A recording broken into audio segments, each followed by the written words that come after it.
Hello everyone, कैसे हो आप लोग। तो आप सभी का आज के वीडियो में बहुत बहुत स्वागत है। तो आज यहाँ पे आप देख सकते हैं कि आज हम लोग जो कोऑर्डिनेशन केमिस्ट्री है वो यहाँ पे स्टार्ट करने वाले हैं। और उसका यहाँ पे जो सबसे पहला लेक्चर है वो यहाँ पे हम लोग देखेंगे। और पहले लेक्चर में जो हमारा मेन फोकस होगा वो हमारा होगा इंट्रोडक्शन के अंदर। ओके, यानी आज हम लोग कोऑर्डिनेशन केमिस्ट्री का जो इंट्रोडक्शन होता है वो यहाँ पे पढ़ेंगे कि कोऑर्डिनेशन केमिस्ट्री इंपॉर्टेंट क्यों है, इसमें क्या क्या चीजें आती है, और इसके अंदर आपको कितना मार्क्स का ये आपको कोऑर्डिनेशन केमिस्ट्री पूछा जाता है, वो सारी चीजें आज के लेक्चर में हम लोग देखने वाले हैं। ओके, तो गाइस अगर आप हमारे चैनल पे बहुत नए हो तो आप प्लीज हमारे चैनल को सब्सक्राइब कर लो। ओके, और प्लीज आप अपने दोस्तों के साथ भी वीडियो को शेयर करो ताकि वो भी CSIR नेट और गेट एग्जाम की जो प्रिपरेशन है वो बहुत अच्छे से चालू रखे। और यहाँ पे आपको केमिस्ट्री रिलेटेड बहुत सारे जो टॉपिक्स है वो आपको आने वाले हैं, और हम लोग यहाँ पे रेगुलर आपको केमिस्ट्री रिलेटेड जो टॉपिक्स होते हैं CSIR नेट और गेट के वो आपको यहाँ पे अपलोडेड करते हैं। ओके, अभी यहाँ पे अगर हम लोग बात करें कि ये जो आपका कोऑर्डिनेशन केमिस्ट्री का जो चैप्टर है इतना इंपॉर्टेंट क्यों है। ओके, तो इसके इंपॉर्टेंट होने का एक कारण ये है कि आपको जो एक कोऑर्डिनेशन केमिस्ट्री है ना, ये आपको 20 मार्क्स के लिए आती है पेपर के अंदर। ओके, आप सोच सकते हो आपका अगर पेपर जैसे अगर आप CSIR नेट का देखते हो, ओके, CSIR नेट में आपको 20 मार्क्स का आता है। अगर आप गेट का एग्जाम देखते हो तो गेट के एग्जाम में भी आपको ये बहुत अच्छा एक वेटेज होता है इसका। ओके, कोऑर्डिनेशन केमिस्ट्री का जो आपको आता है। लेकिन अगर आप CSIR नेट केमिकल साइंस की पर्टिकुलर की बात करोगे तो आपको लगभग 20 मार्क्स तक ये आपको पूरा का पूरा जो एक ये है टॉपिक है कोऑर्डिनेशन केमिस्ट्री का, वो आता है। ओके, बहुत ही कमाल का टॉपिक है। ऐसा भी नहीं होता है कि अगर आप देखोगे कि बहुत से ऐसे चैप्टर होते हैं ना कि आपको बहुत 20 मार्क्स तो दे रहे हैं लेकिन उसके अंदर जो क्वेश्चन आंसर है बहुत ज्यादा टफ है। ओके, इसमें कोऑर्डिनेशन केमिस्ट्री में ऐसा नहीं है कि आपको कोई टर्म नहीं समझेगा या किसी टर्म के अंदर किसी कॉन्सेप्ट के अंदर आपको दिक्कत आएगी, तो ऐसा कोऑर्डिनेशन केमिस्ट्री के अंदर नहीं है। आप बहुत इजीली ये कोऑर्डिनेशन केमिस्ट्री को समझ सकते हो और पूरे 20 के 20 मार्क्स आप क्या कर सकते हो, ग्रैब कर सकते हो। ओके, अभी यहाँ पे हम लोग बात करते हैं कि कोऑर्डिनेशन केमिस्ट्री के अंदर कौन कौन से ऐसे जो चैप्टर है, कौन कौन से ऐसे जो टॉपिक्स है जिसको आपको याद रखने की बहुत ज्यादा जरूरत है, और कौन कौन से टॉपिक्स यहाँ पे हम लोग पढ़ने वाले हैं। ओके, तो यहाँ पे हम लोग क्या करते हैं, इसको ट्री डायग्राम से रिप्रेजेंट करते हैं ताकि आपको बहुत अच्छे से समझ में आ जाएगा कि इसके अंदर हम लोग क्या क्या चीजें देखने वाले हैं। Okay, coordination chemistry. तो कोऑर्डिनेशन केमिस्ट्री में जो सबसे पहला जो टॉपिक हम लोग यहाँ पे डिस्कस करने वाले हैं, ओके, सबसे पहला जो टॉपिक होगा वो होगा आपका यहाँ पे इंट्रोडक्शन। ओके, तो अभी आज के लेक्चर में हम लोग क्या देखने वाले हैं, इंट्रोडक्शन ही देखने वाले हैं। ठीक है, तो आज ये सबसे पहला जो टॉपिक होगा वो क्या होगा, आपका इंट्रोडक्शन होगा। उसके बाद जो आपका दूसरा टॉपिक होगा, दूसरा टॉपिक है आपका कोऑर्डिनेशन आइसोमेरिज्म। ठीक है, तो यहाँ पे मैं लिख देता हूँ कोऑर्डिनेशन आइसोमेरिज्म। ओके, ये सारी जो ये सारे जो टॉपिक्स है इसके अंदर ही हम लोग कवर करने वाले हैं। तीसरा आपका जो तीसरा टॉपिक है, तीसरा टॉपिक होने वाला है आपका यहाँ पे बॉन्डिंग थ्योरी। ओके,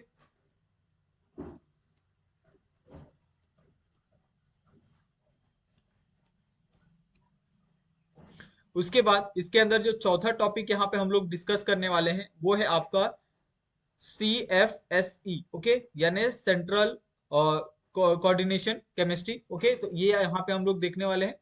उसके बाद यहाँ पे जो नेक्स्ट टॉपिक हम लोग डिस्कस करने वाले हैं वो है आपका यहाँ पे application of CFSC। Okay,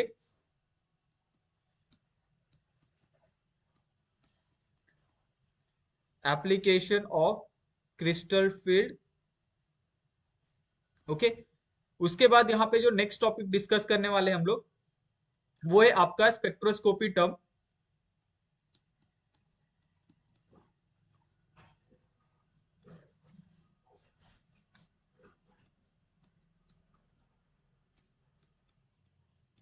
spectroscopy term. Okay, उसके बाद यहाँ पे इसके बाद जो नेक्स्ट टॉपिक आने वाला है, नेक्स्ट टॉपिक है आपका यहाँ पे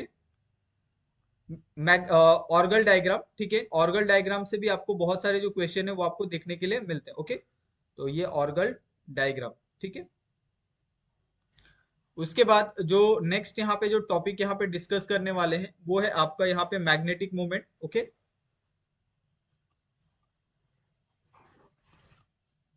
मैग्नेटिक मूवमेंट। उसके बाद जो टॉपिक यहाँ पे हम लोग देखने वाले हैं वो है आपका कलर थ्योरी। ठीक है,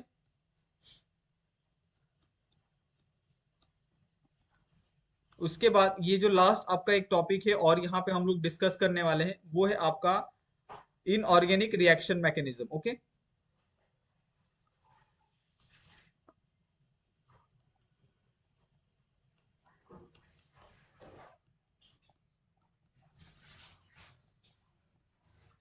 तो ये यहाँ पे आपको सारे के सारे जो टॉपिक्स है यहाँ पे आपको दे दिए हैं कि कौन कौन से टॉपिक को यहाँ पे हम लोग डिस्कस करने वाले हैं।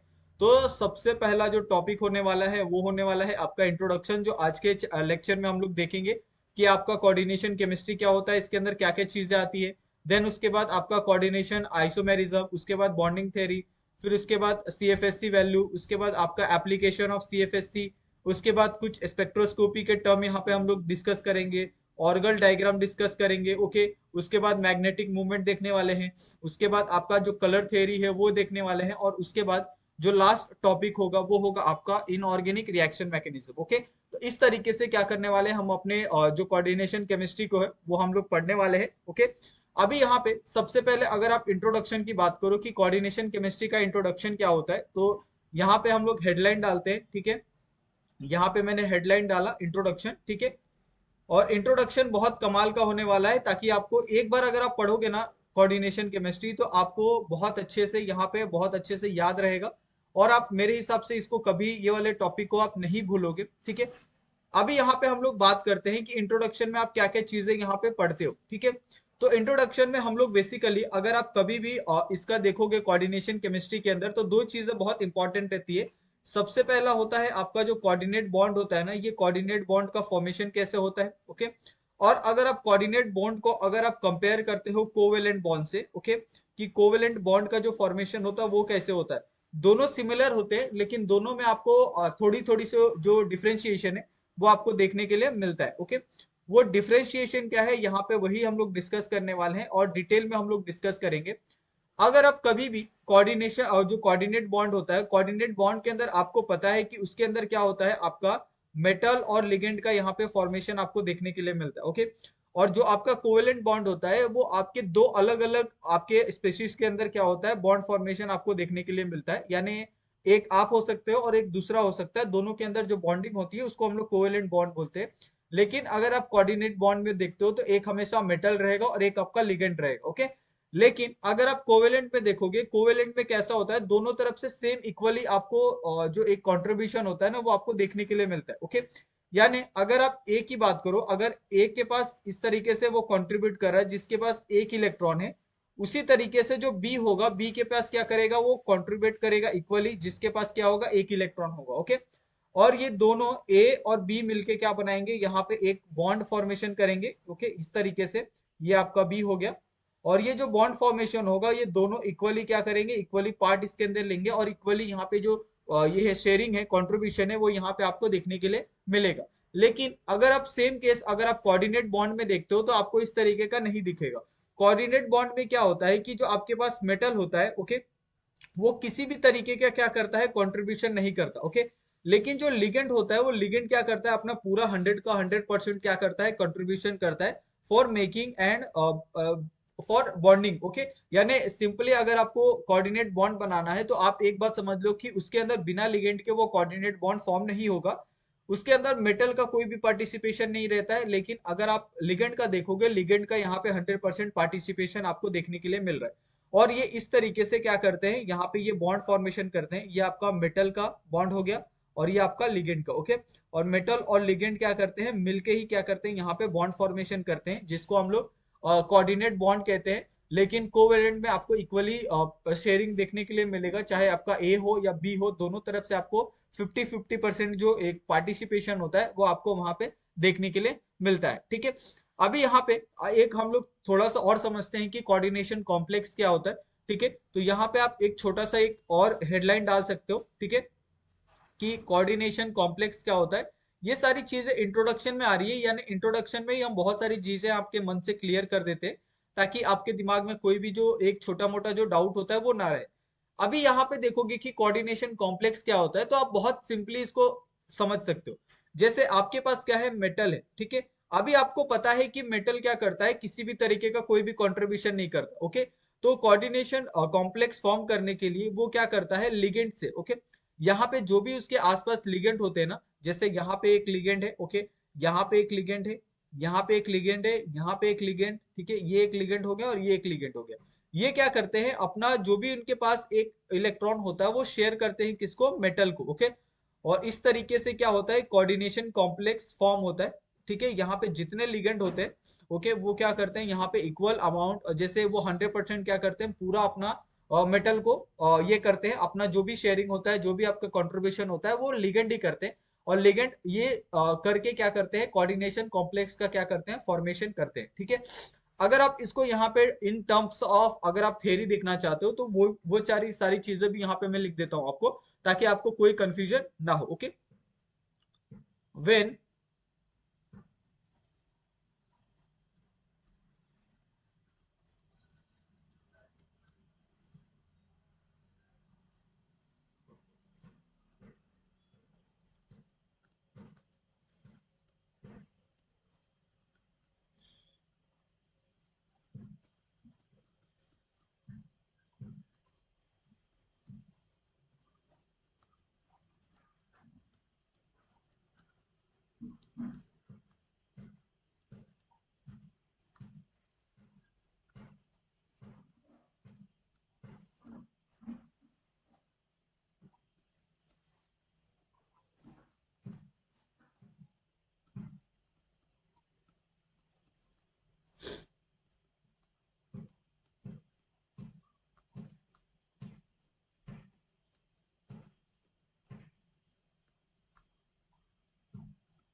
तो यहाँ पे आपको समझ में आ गया होगा कि कोऑर्डिनेशन कॉम्प्लेक्स क्या होता है, कि जब भी एक लिगेंड क्या करते हैं, अपने इलेक्ट्रॉन को डोनेट करते हैं to the vacant orbital, okay.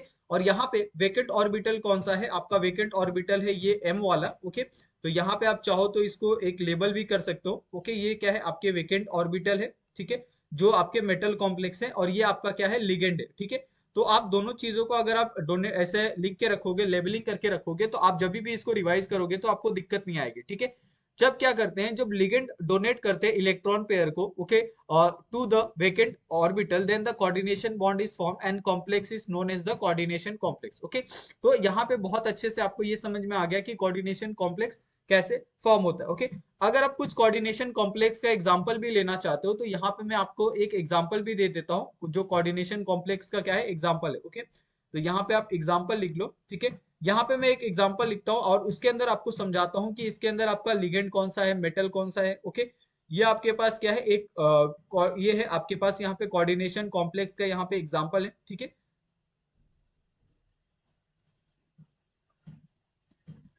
अगर आप इसके अंदर देखोगे कि इसके अंदर अगर आप इसको एक तरह से रिप्रेजेंट करोगे कि इसके अंदर क्या क्या चीजें हैं, तो ये जो आपका होता है, ये आपका क्या होता है, मेटल होता है, ठीक है, जो आपका किसी भी तरीके से क्या होता है, लिगेंड के साथ फॉर्मेशन में कोई भी पार्टिसिपेशन नहीं करता है। जो भी पार्टिसिपेशन होता है वो लिगेंड के द्वारा ही होता है। तो ये क्या है, एक तरह से आपके लिए बहुत इंपॉर्टेंट है। तो ये आपका क्या है, लिगेंड है, जो क्या करता है, फॉर्मेशन के अंदर सबसे मेन रोल क्या करता है, प्ले करता है, ओके, हो गया। और उसके बाद ये जो आपको एक्स दिख रहा है, X3 दिख रहा है, ये क्या है, आपका आयोनाइजेशन स्पेयर है, ठीक है। अभी ये आयोनाइजेशन स्पेयर को भी हम लोग आगे जाके पढ़ेंगे कि इसका क्या रोल होता है, क्या ये जो भी आपका कोऑर्डिनेशन कॉम्प्लेक्स है, क्या इससे ये अलग हो सकता है, अगर ये सेपरेट हो सकता है कि नहीं हो सकता, क्या लिगेंड सेपरेट होते हैं या नहीं होते, वो सारी चीजें यहाँ पे हम लोग डिटेल में देखने वाले, ओके। तो आपको आई थिंक मेरे हिसाब से बहुत अच्छे से समझ में आ गया होगा कि क्या क्या चीजें इसके अंदर है। अभी यहाँ पे एक और चीज है, ये है आपके पास जो एन, एन की वैल्यू क्या है यहाँ पे, वो है कोऑर्डिनेशन नंबर, ठीक है। और इस एन को हम लोग कहते हैं कोऑर्डिनेशन नंबर, ओके। अभी ये कोऑर्डिनेशन नंबर आपको समझ में आ गया होगा कि जहां जहां पे भी आप कॉम्प्लेक्स देखते हो, ओके, कोऑर्डिनेशन कॉम्प्लेक्स, तो आपको इसी तरीके से क्या करना है, पूरा बाइफरकेट करना है। अगर आपने बाइफरकेट कर लिया तो आपको बहुत अच्छे से ही समझ में आ जाएगा कि आपका कोऑर्डिनेशन कॉम्प्लेक्स क्या है, कोऑर्डिनेशन कॉम्प्लेक्स के अंदर मेटल कहाँ है, ओके, उसके बाद लिगेंड कहाँ है, आयोनाइजेशन स्पेयर क्या है, और कोऑर्डिनेशन नंबर क्या है, ओके। अभी यहाँ पे हम लोग बात करते हैं, इसके अंदर एक और जो टर्म आता है वो आता है आपका वर्नर थ्योरी। अभी ये वर्नर थ्योरी के बारे में भी यहाँ पे हम थोड़ा सा डिस्कस करते हैं, क्योंकि ये आपका एक तरह से इंट्रोडक्शन का ही पार्ट होता है, लेकिन ये वर्नर थ्योरी ने इसको बहुत अलग तरीके से, जो कोऑर्डिनेशन केमिस्ट्री था उसको एक्सप्लेन किया था। तो वही सारी चीजें यहाँ पे हम लोग देखेंगे, ओके, कि वर्नर थ्योरी ने किस तरीके से इसको एक्सप्लेन किया था, ठीक है। ये आपका वर्नर थ्योरी यहाँ पे हमने हेडलाइन डाल दिया, ठीक है। अभी इस वर्नर थ्योरी को यहाँ पे हम क्या करेंगे, एक्सप्लेन करेंगे, लेकिन उससे पहले अगर आप चाहते हो इसका थ्योरेटिकल पार्ट, तो यहाँ पे सबसे पहले हम क्या करते हैं, इसका थ्योरेटिकल पार्ट यहाँ पे आपके लिए रिप्रेजेंट करते हैं ताकि आपको बहुत अच्छे से समझ में आ जाए। तो वर्नर थ्योरी ने इन 1890 में, ओके, 1890 में उन्होंने एक प्रपोज की थी थ्योरी को, ओके, थ्योरी अबाउट, यहाँ पे मैं पूरा एक ये लिख देता हूँ, ठीक है।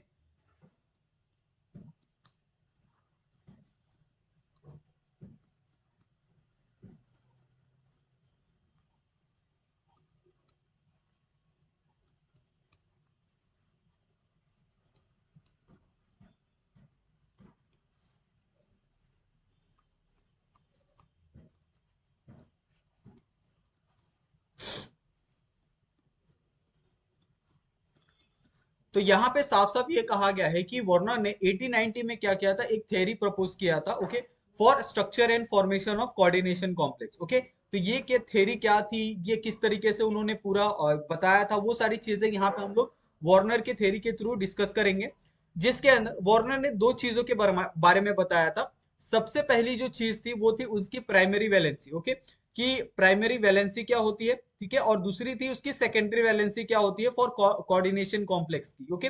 तो ये थी प्राइमरी वैलेंसी, तो इसको हम लोग सबसे पहले देखेंगे। प्राइमरी वैलेंसी में उन्होंने क्या कहा था कि its correspond oxidation state of matter, okay. तो यहाँ पे आप क्या करो, इसको लिख लो, it correspond oxidation state of metal, okay, oxidation state of metal. तो यहाँ पे और जो वार्नर थ्योरी थी उसके अकॉर्डिंग जो उनकी प्राइमरी वैलेंसी थी, वो प्राइमरी वैलेंसी साफ साफ यहाँ पे क्या इंडिकेट कर रही थी कि it correspond the oxidation state of metal. उसके बाद उन्होंने जो सेकेंडरी वैलेंसी इसकी दी थी, ओके, कि प्राइमरी वैलेंसी क्या होती है और सेकेंडरी वैलेंसी क्या होती है, और ये प्राइमरी और सेकेंडरी वैलेंसी के मतलब इसी के ऊपर उन्होंने क्या किया था, कोऑर्डिनेशन कॉम्प्लेक्स को यहाँ पे उन्होंने एक्सप्लेन किया था, ओके। अभी यहाँ पे देखोगे कि जो सेकेंडरी वैलेंसी थी वो उनको क्या करती थी, कोऑर्डिनेशन नंबर ऑफ मेटल्स के बारे में कॉरस्पॉन्ड करती थी, ओके। तो यहाँ पे आप ये भी लिख लो, it correspond coordination number of metal, okay. अब ये दोनों चीजों को सबसे पहले तो आपको समझने की जरूरत थी कि यहाँ पे प्राइमरी वैलेंसी क्या होती है और सेकेंडरी वैलेंसी क्या होती है, ओके। तो हम क्या करेंगे, कुछ एग्जांपल लेंगे और उसको सॉल्व करके देखेंगे कि इसमें अगर आपको प्राइमरी और सेकेंडरी वैलेंसी निकालने के लिए कहा जाए तो आप कैसे निकालोगे, ओके। तो उन्होंने क्या किया था, दो एग्जाम्पल लिए थे, ओके। जैसे यहाँ पे मैं आपके लिए एक एग्जाम्पल ले रहा हूँ, यहाँ पे आपके पास कोबाल्ट है, ओके, या आपके पास NH3 है अमोनिया, यहाँ पे आपका 6, और यहाँ पे आपका बाहर क्या है, ये जो आयोनाइजेशन कॉम्प्लेक्स है वो है आपके पास 3 है, ओके। और दूसरा एक और एग्जांपल लिया था उन्होंने, दो एग्जांपल एक साथ साइमल्टेनियसली सॉल्व किए थे, ओके। दूसरा एग्जांपल क्या था, यहाँ पे आपके पास कोबाल्ट है, यहाँ पे आपके पास अमोनिया NH3 है, यहाँ पे आपके पास 5Cl है, ठीक है, और बाहर है आपके पास Cl2 है, ठीक है। इस तरीके से उन्होंने दो कंपाउंड लिए थे जो आपके कोऑर्डिनेशन कॉम्प्लेक्स के कंपाउंड थे। अब ये कोऑर्डिनेशन कॉम्प्लेक्स के कंपाउंड ने उन्होंने क्या किया था, यहाँ पे उन्होंने फाइंड किया था कि प्राइमरी वैलेंसी क्या होती है और सेकेंडरी वैलेंसी क्या होती है, ओके। तो हम क्या करेंगे, उसी तरीके से यहाँ पे हम लोग फाइंड करेंगे। अगर आप इसकी प्राइमरी वैलेंसी को अगर आप फाइंड करना चाहते हो, ओके, अगर आप यहाँ पे देखो कि इसको, यहाँ पे जो कोबाल्ट है, कोबाल्ट का कोई भी यहाँ पे आपको जो वैलेंसी है वो नहीं दिख रहा है, तो यहाँ पे सिंपली हम क्या करेंगे, कोबाल्ट को X कंसिडर करेंगे। NH क्या होता है आपका, NH3 जीरो होता है, ठीक है। उसके बाद यहाँ पे आपका Cl3 है, तो +3 में क्या आ जाएगा आपका, यहाँ पे ये आ जाएगा, ठीक है। उसके बाद अगर आप यहाँ पे X की वैल्यू निकालोगे, जो इसका प्राइमरी वैलेंसी है कोबाल्ट का, तो कोबाल्ट की प्राइमरी वैलेंसी कितनी आ जाएगी आपके पास, +3 आ जाएगी, यानी सिंपली आप क्या कर सकते हो, 3 यहाँ पे लिख सकते हो, ओके। और सेकेंडरी वैलेंसी यहाँ पे उन्होंने क्या कहा था, secondary valency it correspond to the जो coordination number of the metal है उसको यहाँ पे उन्होंने कहा था, ओके। तो इसका जो कोऑर्डिनेशन नंबर है वो कितना है आपका 6 है, तो यहाँ पे ये क्या आ जाएगा, इसका जो सेकेंडरी वैलेंसी है वो कितनी आएगी, यहाँ पे 6 आ जाएगी, ओके। उसी तरीके से अगर आप सेकंड में भी यहाँ पे देखते हो कि प्राइमरी वैलेंसी क्या है, यहाँ पे कोबाल्ट क्या है, X है, NH3 क्या करता है यहाँ पे, जीरो कोऑर्डिनेशन नंबर यहाँ पे शो करता है, ओके। और Cl क्या करता है यहाँ पे, -1 का यहाँ पे कोऑर्डिनेशन नंबर क्या करता है, शो करता है, ठीक है। इज इक्वल टू, यहाँ पे क्या आ जाएगा आपके पास +2 आ जाएगा। तो ये +2 यहाँ पे आपको देखने के लिए मिलेगा। अभी यहाँ पे अगर आप इसका यहाँ पे निकालते प्राइमरी वैलेंसी अगर आप यहाँ पे फाइंड करते हो, ये क्या आ जाएगा आपके पास +2। ठीक है, यहाँ पे आपका माइनस है, माइनस उधर चले जाएगा तो क्या हो जाएगा, ये +1 हो जाएगा। ओके, तो x इज इक्वल टू कितना हो गया आपकी इसकी वैलेंसी कितनी हो गई, 3 हो गई। ठीक है, और अगर आप इसकी सेकेंडरी वैलेंसी निकालते हो तो सेकेंडरी वैलेंसी कितनी हो जाएगी आपके पास यहाँ पे टोटल, ये आपके पास 5 है। ठीक है, ये आपके पास कितना हो टोटल, आपके पास 5 है कोऑर्डिनेशन नंबर, और एक आपका किसका हो गया यहाँ पे, ये क्लोरीन का एक हो गया। ठीक है, तो ये 5 + 1 कितना हो जाएगा आपके पास 6 हो जाएगा, और 6 क्या है इसका सेकेंडरी वैलेंसी है, जो है इसका coordination number of matter. Okay, और ये क्या है इसका ऑक्सीडेशन स्टेट है। अगर आप कोबाल्ट का ऑक्सीडेशन स्टेट देखते हो तो x है, क्योंकि हमें कोबाल्ट का ही ऑक्सीडेशन स्टेट निकालना है। NH3 का ऑक्सीडेशन स्टेट 0 होता है। ओके, और क्लोरीन का -1 होता है। ऑक्सीजन का जैसे -2 होता है वैसे क्लोरीन का -1 होता है। और यहाँ पे हम लोग क्या करेंगे, एक आपको छोटा सा एक पीडीएफ भी आपको प्रोवाइड करेंगे, जिसके अंदर आपको बहुत सारे कॉम्प्लेक्स आपको दिए होंगे, और उस कॉम्प्लेक्स के बारे में आपको उसका जो कोऑर्डिनेशन सॉरी ऑक्सीडेशन स्टेट है, कॉरस्पॉन्ड और कोऑर्डिनेशन नंबर है, वो सारी चीजें आपको वहां पे मिल जाएगी। ओके, तो वो सारी चीजें हम लोग यहाँ पे आज जो पहला लेक्चर है, आज पहले लेक्चर के आपको शायद डिस्क्रिप्शन में मिल जाए, ये सेकंड लेक्चर के डिस्क्रिप्शन में हम उसको दे देंगे, या फिर आपको दोनों के डिस्क्रिप्शन में आपको देखने के लिए मिल जाएगा। ठीक है, अभी यही सारी चीजों को अगर हम थेरोटिकली यहाँ पे रिप्रेजेंट करें कि उन्होंने क्या कहा था वार्नर थ्योरी ने, तो यहाँ पे अगर आप थेरोटिकली इसको लिख लोगे तो आपके लिए बहुत ज्यादा बेनिफिट है, क्योंकि आपको आप याद रख सकते हो इसको बहुत अच्छे से। आप नोट्स में अगर आप कन्वर्ट करना चाहते हो तो उसके अंदर आप कर सकते हो। ओके, तो यहाँ पे मैं थ्योरी लिख देता हूँ। ठीक है,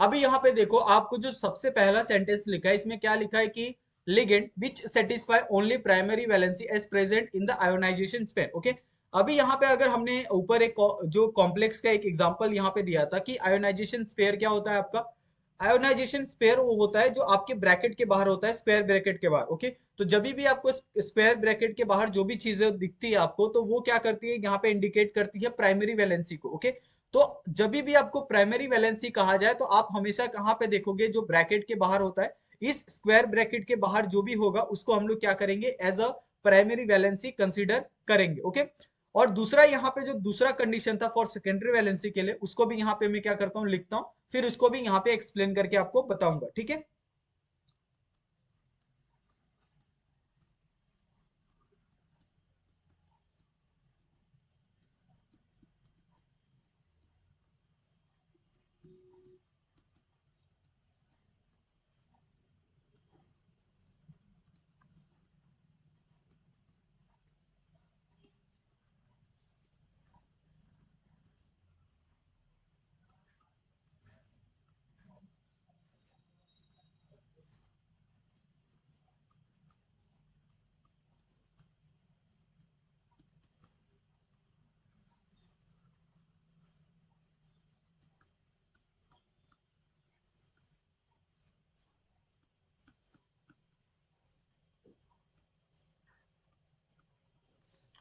अभी यहाँ पे अगर आप सेकंड वाला सेंटेंस देखोगे तो सेकंड वाला सेंटेंस थोड़ा सा कंफ्यूजिंग। ओके, इसमें क्या कहा है कि ligand which satisfy primary as well as secondary. Okay, अभी यहाँ पे बोलोगे कि सर हमने तो प्राइमरी का देखा था कि जो सेटिस्फाई करता है ओनली आयोनाइजेशन स्पेयर को। ओके, लेकिन यहाँ पे अगर आप सेकेंडरी, यहाँ पे अगर आप जो दूसरा अगर आप देखोगे जो सेटिस्फाई करता है primary as well as the secondary coordination. Okay, तो उसमें आप ये सारी चीजें कैसे हो सकती है। ओके, तो इसमें क्या है, अगर आप प्राइमरी और सेकेंडरी दोनों को यहाँ पे सेटिस्फाई करना चाहते हो कोऑर्डिनेशन स्पेयर में, तो वो कौन सी चीज है, वो ये अगर आप दूसरा एग्जांपल यहाँ पे देखोगे, जो दूसरा एग्जांपल हमने सॉल्व किया था उसके अंदर देखोगे तो ये क्या हो गया आपका आयोनाइजेशन स्पेयर हो गया। ठीक है, लेकिन इस आयोनाइजेशन स्पेयर को हम लोग ने क्या कंसिडर किया था यहाँ पे प्राइमरी। ओके, और ये ब्रैकेट के अंदर जो भी चीजें होती है उसको हम लोग क्या करते हैं, सेकेंडरी कंसिडर करते हैं।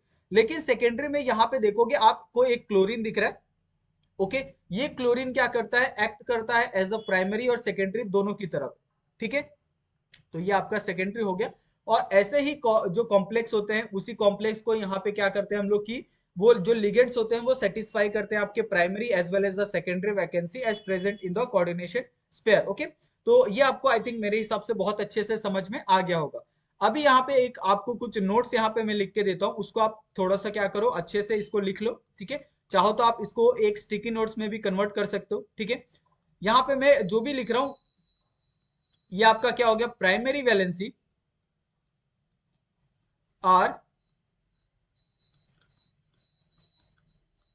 ionizable and non directional, okay.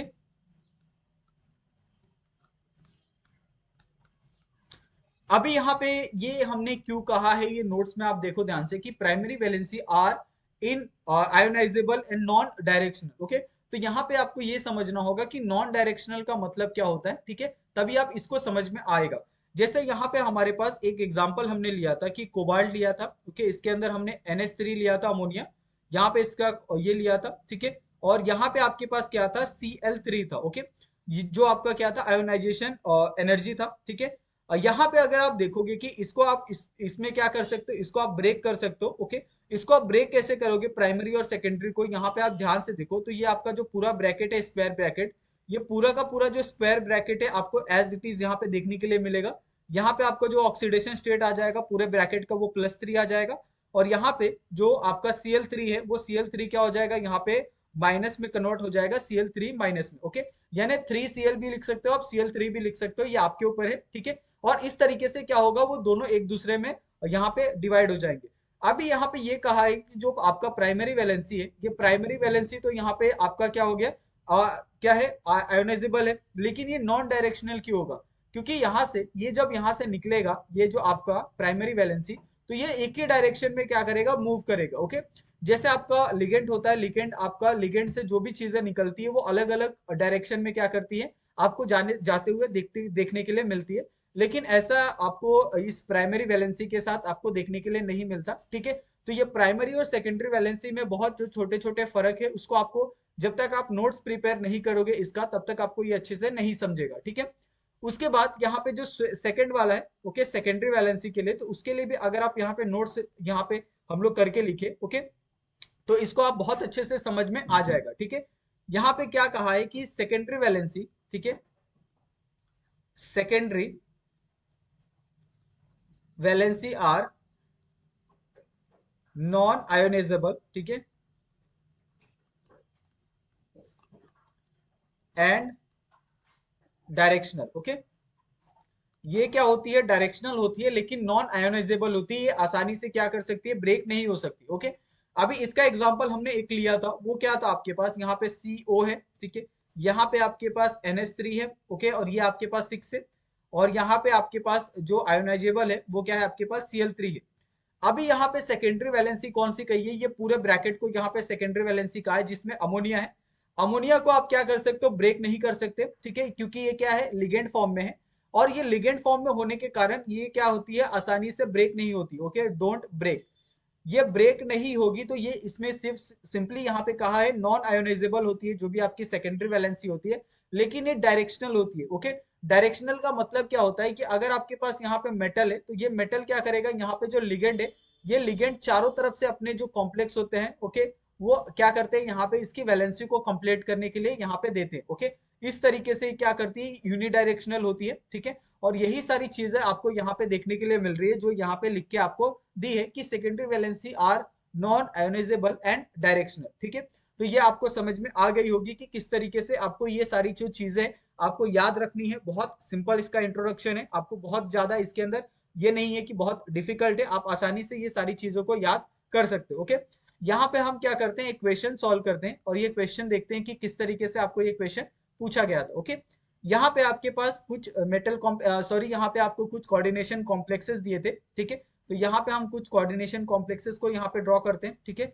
COH2O6, यहाँ पे आपके पास Cl3 था, यहाँ पे दूसरा आपके पास है COH2O5Cl, ठीक है, यहाँ पे आपके पास Cl2 था। उसके बाद यहाँ पे थर्ड वाला था आपके पास CO, ओके, H2O, यहाँ पे आपके पास 4, और ये आपके पास Cl2 और यहाँ पे Cl, ठीक है। तो इस तरीके से आपके पास तीन, आपके पास यहाँ पे क्या थे, कोऑर्डिनेशन कॉम्प्लेक्स थे। ये आपका पहला हो गया, ठीक है, ये आपका दूसरा कोऑर्डिनेशन कॉम्प्लेक्स हो गया, और ये आपका तीसरा कोऑर्डिनेशन कॉम्प्लेक्स हो गया, ओके। ये तीनों कोऑर्डिनेशन कॉम्प्लेक्स में आपको क्या पूछा था, इसका जो कंडक्शन है, ओके, इसका कंडक्शन आपको यहाँ पे पूछा था, ठीक है, कि आपको इसका कंडक्शन अगर फाइंड करना है तो आप कैसे फाइंड करोगे, ठीक है। तो कंडक्शन फाइंड करने के लिए आपको आयंस पता होने चाहिए कि आयंस कितने हैं इसके अंदर, ओके। तो आयंस का क्या करेंगे, हम काउंटिंग करेंगे। तो आयंस की काउंटिंग में अगर आप देखोगे कि जो सबसे पहला वाला है उसके अंदर अगर आप आयन की काउंटिंग करते हो तो इसके अंदर कैसे होगा, अगर आप इसको यहाँ पे आयोनाइजेशन करते हो इसका, ठीक है, अगर आप इसका आयोनाइजेशन करते हो तो यहाँ पे क्या आ जाएगा, आपके +3 आ जाएगा, और यहाँ पे 3Cl- आ जाएगा, ओके, एक आ जाएगा। यहाँ पे आ जाएगा आपके +2 आ जाएगा, और यहाँ पे आपके पास क्या आ जाएगा, 2Cl- आ जाएगा, ठीक है। यहाँ पे आपके पास आ जाएगा प्लस आ जाएगा, और यहाँ पे आपके पास क्या आ जाएगा, Cl- आ जाएगा, ठीक है। तो इसमें अगर आप देखोगे इसके अंदर कितने आयंस आपके फॉर्म हो रहे हैं, इसके अंदर आपको 4 आयंस यहाँ पे आपको देखने के लिए मिल रहे हैं।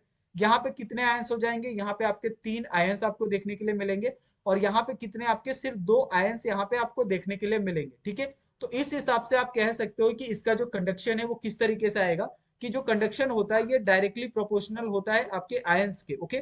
तो आप इस चीज को भी क्या करो, यहाँ पे आप नोट करके रख लो, ठीक है, क्योंकि ये कभी कभी काम आ सकता है आपके लिए। तो आप इस हिसाब से आप डायरेक्टली कह सकते हो कि जो आपका पहला वाला है उसका जो कंडक्शन होगा वो बहुत ज्यादा होगा एज कंपेयर टू सेकंड, और सेकंड वाला को अगर आप कंपेयर करते हो थर्ड से तो उसका जो आयोनाइज इसका जो कंडक्शन होगा या फिर जो उसका आयंस होंगे उसकी जो काउंटिंग होगी वो क्या होगी, ज्यादा होगी, ठीक है। तो इस तरीके से यहाँ पे आपका जो एक बहुत छोटा सा जो इंट्रोडक्शन था यहाँ पे फॉर कोऑर्डिनेशन कॉम्प्लेक्स का, ओके, कोऑर्डिनेशन कंपाउंड का, तो यहाँ पे हमने खत्म किया है। और इसके बाद हम लोग बहुत अच्छे अच्छे जो टॉपिक्स है वो यहाँ पे देखेंगे कि क्लासिफिकेशन ऑफ लिगेंड क्या होता है, वो हम लोग नेक्स्ट यहाँ पे स्टार्ट करने वाले हैं।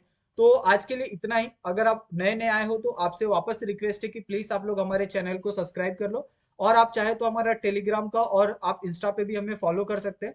टेलीग्राम पे आपको इसके जो सारे नोट्स होते हैं वो आपको वहाँ पे प्रोवाइड हो जाते हैं, आपको नोट्स वहाँ पे मिल जाएंगे। जो भी चीजें वो हैंड रिटन होती है तो आपको बहुत प्रॉपर तरीके से सारी चीजें लिखी हुई मिल जाएगी, ओके। तो थैंक यू सो मच आप सभी का। मिलते हैं हम लोग नेक्स्ट वीडियो में जो हमारा लिगेंड का क्लासिफिकेशन होगा, ठीक है। तो थैंक यू सो मच आप सभी का, और जाते जाते आप सभी प्लीज हमारे चैनल को सब्सक्राइब करके जाइए, ठीक है।